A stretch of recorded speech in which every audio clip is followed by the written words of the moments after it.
chip, der hvor vi den gule streg, vi missede i går.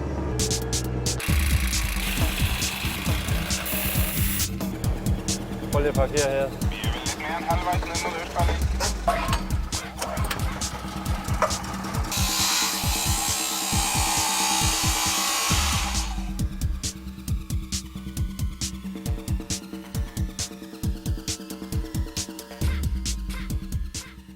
Jeg har rykket ind i VIP-teltet og står her sammen med en levende legende, den 8-dobbelte Le Mans-vinder Tom Kristensen. Velkommen hjem til København.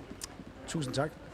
Fortæl mig lige, Tom, hvad er det, der tiltaler dig ved Copenhagen Historic Grand Prix? Jamen det er fascinationen selvfølgelig et eller andet sted af en tid, der har været, af fantastiske racerbiler, der er samlet, unikke, dyre, spændende, interessante biler. Og så den kombination af, at det er i Fælledparken i København, at det er et internationalt motorløb, der får større og større bevågenhed og flere udenlandske kører, som kommer og stiller op, men for entusiasmen for sporten, entusiasmen for bilerne, så det er meget, meget hyggeligt og afslappende. Tom, kan du ikke prøve at beskrive, hvad er det for en bane, I kører på?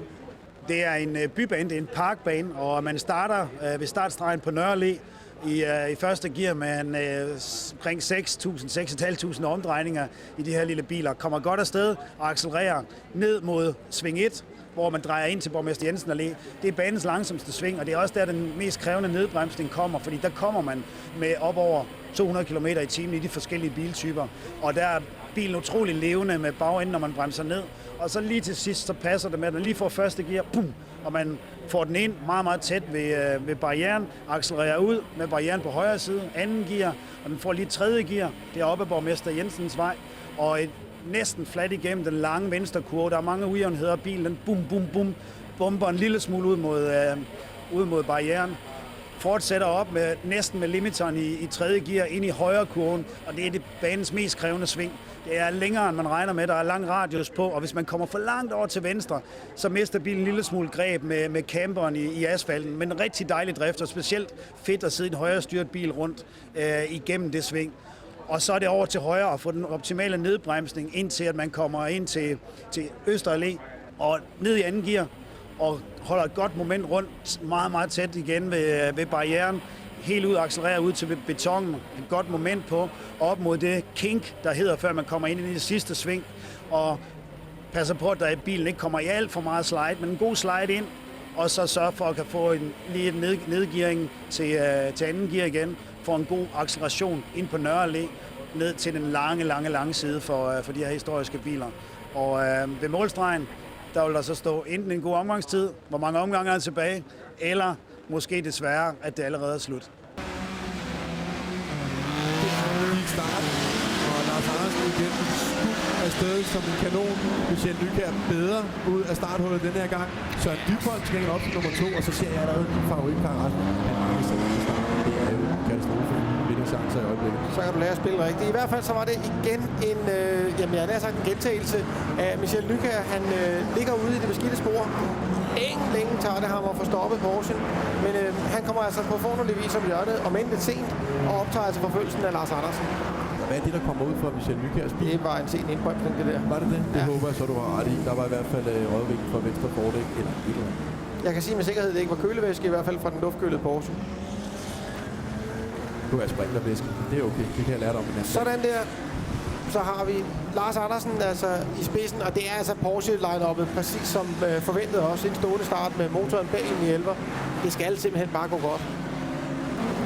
Jeg synes, det er rigtig spændende at se den her sving 1 med de to Porsche. Bilerne er forholdsvis ens. De ankommer med stort set samme hastighed, og de har altså fuldstændig forskellig måde at angribe sving 1 på. Den der andenplads, den er sådan set i hus, fordi den kommer Lars Andersen ikke hurtigt nok fri af, den her, til at han kan gøre glæde af det. Kun hvis han holder på nu her, hvor det går til venstre. Det gør han ikke. Det hjælper ham ikke, fordi han havde simpelthen igen for dårlig afløb på sving 1. Og når man er den, der er bagefter, ja, så giver det altså ikke rigtig den ønskede effekt. Nej, det gør det ikke. Vi har vores Søren Dybholdt, altså lige smutter forbi en langsomt-kørende Porsche ude på banen. En omgang tilbage, har kørende derude. Ikke så langt løb, som vi ellers er vant til, men det er selvfølgelig kraftigt det uheld, der var. Det var kun 7 omgange, de skulle ud på. Og jeg skal love for, at Michel Lykkjær, han har udnyttet det her til at få trukket et ordentligt hul ud. Jeg tror ikke sikker på, at de andre kan se ham med. det er lige bagdelen af den. Der var han der. Men meget pudsigt set, hvad der skete for Lars Andersen. Men det faktum er det i hvert fald, at Michael Lykke, han kommer kørende op nu af Nørre Allé. Lars Andersen er stadigvæk meget, meget langsom, og spørgsmålet er altså, om han når for at hive den tredjeplads i land. Det gør han ikke, tror jeg. Det blev Kenneth Vagtholm, som blev 3, og Lars Andersen helt nede på en 4. plads. Så nu er vi kommet ned på start-mål-langsiden, og det er her, det hele sker. Bag mig, der er kørende ved at skifte pladser i Pro-Am-serien, og i de her hvide vogne, der foregår både tidstagning og kommentatorboksen. Inde i denne her kasse, der sidder Mikkel Thomsager. Han er sådan bilernes svar på oraklet fra Delphi. Han ved alt, og ham vil jeg lige ind og sludre lidt med. Vi føler sig overlænge i forhold til Jan Lammers. Hvis nogen undrer sig over, hvad de billeder på skærmen, Nu er vi inde i kommentatorboksen, og her sidder Mikkel Thomsager. Hej med dig, Mikkel. Du ved jo alt. Du har lavet Bilmagasinet lige siden det trykte medie blev opfundet, og du er fast bestanddel i kommentatorboksen. Du har nogle stand-inder bagved. Assistenter. Ja. Hvad er det helt præcis, I laver, når I sidder her i boksen? Altså, vi prøver jo at sørge for, at dem, der sidder derude, de forstår lidt af, hvad der foregår. Det er jo sådan, at der er en masse biler, der pisker forbi, men det kan godt være lidt svært at følge med i, om den bil, der kom forbi nu, var den første eller den sidste. Og det er det, vi prøver at hjælpe dem med at finde ud af hele tiden. Ja, for stregen er jo sådan stort set lige herude et eller andet sted, og du har også nogle skærme, og du har også nogle computer og nogle udskrifter, så hvis der er nogen, der ved noget, så er det dig. Altså, vi prøver at følge med i hele tiden. Vi kan hele tiden følge med i tidtagningen. Vi ved præcis, hvor hurtigt de kører, om de flytter op eller ned i forhold til dem, der kører foran. Og så har vi billederne, som også bliver vist ude på storskærmene, som vi kan følge med. Og så kan vi selvfølgelig se herude foran os, hvad der foregår, og det sidste er nok så væsentligt. Ja, for publikumsmæssigt, der er det sådan lidt problematisk. I gamle dage, der var de italienske biler røde, og de franske, de var blå og sådan noget. Der kunne man finde rundt i det, men de ligner alle sammen hinanden. Og hvis man sidder her, så ser man kun lige det her fragment. Og derfor er man nødt til at sidde og lytte til dig med det halve øre, ikke? Jo, det håber jeg. Eller jeg håber i hvert fald, at vi gør det lidt mere synligt, hvad den røde og den gule bil var for en, og hvem der sidder inde i dem, ikke mindst. Og i det med farven der ved jeg ikke, kender du det italienske håndtryk? Kender du det koncept? Altså, som i det flagets farver? Jamen, nu skal du se her. Det italienske håndtryk, der skjuler man en pengeseddel herinde, og så siger man grazie, og så sørger du lige for, at det er en af de røde, der vinder, ikke? Skal vi sige det? Tak for snakken. Grazie. Og så er vi ved at have legnet alle proerne op her, de sidste 4 ombord. Der går det. Der bliver altså vendt op og ned på det dernede. Det trio kommer ikke helt så godt afsted. Det gør Jackie Oliver til gengæld i Tommy Kjærs Ford Escort. Jeg skal love for, at Jackie Oliver, han fik der brændt af, da starten gik. Ja, det gjorde han, så det stod ud af. Han ville godt have været lidt senere ned, før han bremsede. Jeg tror, han var nødt til at tage farten lidt af. Og ellers så kommer de altså fint rundt om hjørnet. Tom Christensen vandt faktisk ganske flot placeringer. Ja, det gjorde han. I forhold til... Allan fik ikke skudt frem på samme gode måde. Tommy Brorson langt frem. Tom Christensen, der passerer han forbi i hvert fald. Ja, vundet 5 placeringer. 5 placeringer. Rigtig, rigtig flot af Tom. Christensen er altså nu etter på vej ned ad langsiden. Og kører de ned til det ternede flag. Det gør de faktisk, Tom Christensen. Jeg ved ikke, om man har... Jeg ved næsten ikke, hvad sige. Jeg tror, at der er blevet spillet internt mellem racerkørende, og så har man fikset. Vi skal nok lige prøve at tjekke, hvordan de har oddset den der hjemmefra. Ja, det vil jeg også gerne se, men det er altså fantastisk race. Så vi mellem en række af verdens absolut allerstørste racerkører. Tom Christensen startede altså sidst, fik kørt sin bil op som noget.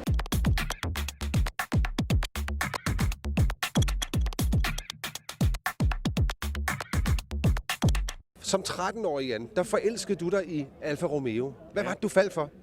Ja, jamen det var jo så eksotisk en bil dengang, hvor alle andre de kørte i Minier og i Taunus og Anglia, og hvis de havde penge, så købte de en Volvo Amazon.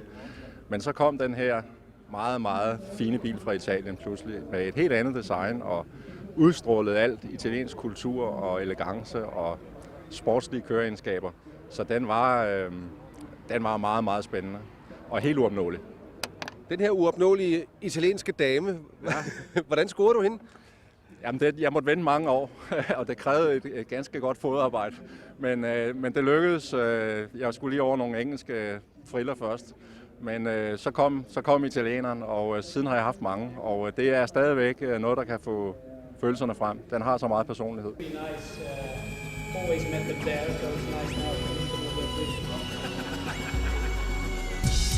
I will say a big thanks to the owners of the cars, of the amateur drivers, that they risk their cars in our hands. Man sidder inde og koncentrerer sig, motoren larmer, gearet larmer, det hele larmer, og man vil bare op forbi, og man skal sikre sin position mod dem, der kommer bagved. Man når alligevel at mærke, at der er masser af publikum, der følger med en, og det er altså sjovt.